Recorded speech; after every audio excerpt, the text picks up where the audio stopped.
It must be tough as well, being in a team, Nigel, that's been relegated and looks like it could be going straight back down again to League One. It will be very tough. And I think that's the disappointing factor when you look at Luton, with the experience they've had of being in the Premier League, and they've got a very good squad. Yes, again, like Geoff always says, there's injury issues that started at the start of the season, but there's enough experience there in the player and the squad that they have that they should not find themselves in this situation. Nigel, before the season even started, their fans were saying, we have not spent enough. We have not recruited well. We need to... I expect them to spend some money in January. Yeah. And I think they need to as well. Well, here's a look at the bottom half of the Championship. As you can see, of the teams in red, a bunch of them are in action today. A number of them must-win matches in terms of the relegation battle. And for Plymouth Argyle, that relegation battle has cost Wayne Rooney his position as the manager. The Pilgrims last won a match back on November 5th, and they're currently on course to concede more than 100 goals. Today, they drew 2-2 with Bristol City after that stoppage time equaliser. It's been a tough all season, though, Geoff, hasn't it, for Plymouth Argyle? I mean, the Wayne Rooney sacking felt in some ways like it had to happen because the results have been so bad. But were you surprised with the timing of it, and are you surprised at the mutually agreeing to part ways part? I think they tried to give him as much backing as possible, but as you say, the results were untenable in their eyes. They had to go because they're not cut adrift yet. That's the good news for Plymouth Argyle. They felt they had to do something, and then they're just shipping so many goals. You've got to say they had horrendous injuries, but fans will say injuries are part and parcel of football. But since October the 1st, they shipped 40 goals against.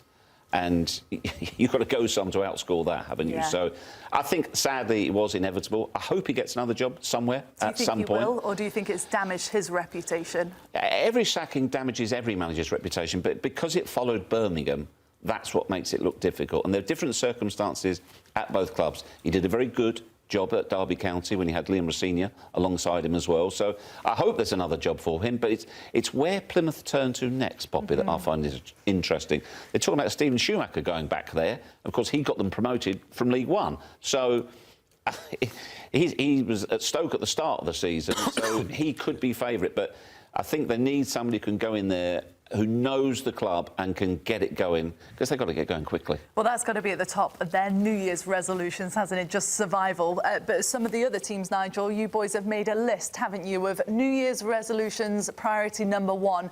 You've got Portsmouth. What's at the top of their bulletin board? Stop shipping in goals. That would help. You know, when you look at the Championship, 24 teams, it doesn't help statistically if you're 21st, 23rd in most of the statistics. When you talk about expected goals, clean sheets, they've only kept 4 clean sheets all season. So if you're talking about teams that want to survive in the Championship, it's not about playing style. Pat him on the back, someone. You okay, mate? Yeah. It's just football, mate. It's all right. I probably didn't read out enough stats to make Grella happy. So, yeah. It's just about being hard to beat. I think that's when you go back to basics. You know, it's a step up from League One.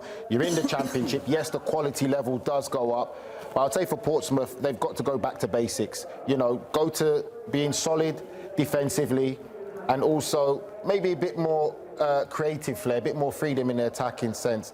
But if you ever want to survive in the Championship, you've got to start with the basic of not conceding goal, and that's what Portsmouth have to do. They've got some good players in there, and Lang is a player who can be very important to them. Feels like the same way, doesn't it, Tony, for Cardiff as well? They've conceded 38. They're third from bottom at the minute, only 1 point above Portsmouth. It's not looking good for them either. Yeah, and as Nigel said, at the bottom, all these teams at the bottom of the table, I would think that that's mission number 1, right? Solidify yourself defensively, give up as little as possible and try and hang in games. But this Cardiff side, remember, this is 3 or 4 years now that they're battling relegation in this league, right? The fans, the advisory board went to Vincent Tran and they've demanded that they have a little more transparency in where the club is going. And I think there's some frustration in and around the club, which from the outside looking in looks like a great club to be part of. You know, I'm a fan just looking at this club. They're trying to recall players now in January that they've sent out on loan.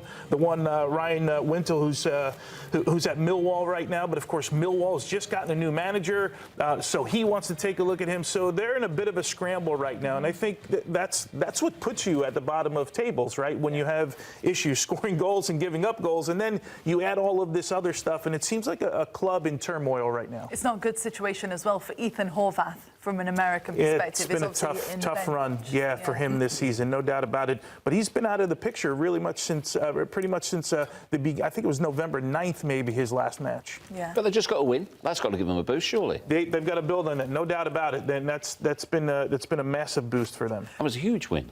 Grella, have you had enough water? Can you manage yours, Luton, or are you going to? I'm having a stroke live on TV here. Excuse me, my throat. But Luton Town's another one. We talk about Plymouth conceding as many goals they concede. Luton's conceded 41, right? So, I mean, you can't concede that many goals and try to win football matches. They're away form, 1 win, 1 draw, and 10 losses.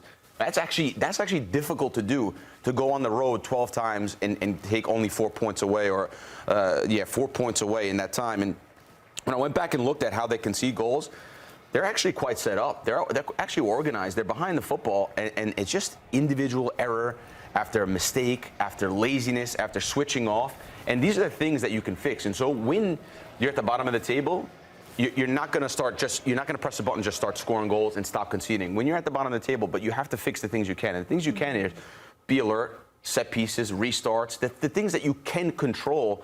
I think they need to start there and make sure that they get that part right. It must be tough as well, being in a team, Nigel, that's been relegated and looks like it could be going straight back down again to League One. It will be very tough. And I think that's the disappointing fact when you look at Luton, with the experience they've had of being in the Premier League, and they've got a very good squad. Yes, again, like Geoff always says, there's injury issues that started at the start of the season, but there's enough experience there in the player in the squad that they have that they should not find themselves in this situation. Nigel, before the season even started, their fans were saying, we have not spent enough. We have not recruited well. We need to. I expect them to spend some money in January. Yeah. And I think they need to as well. I also think if you're the manager, you got to look at who the culprits are, because you got a few guys that are basically not pulling their weight.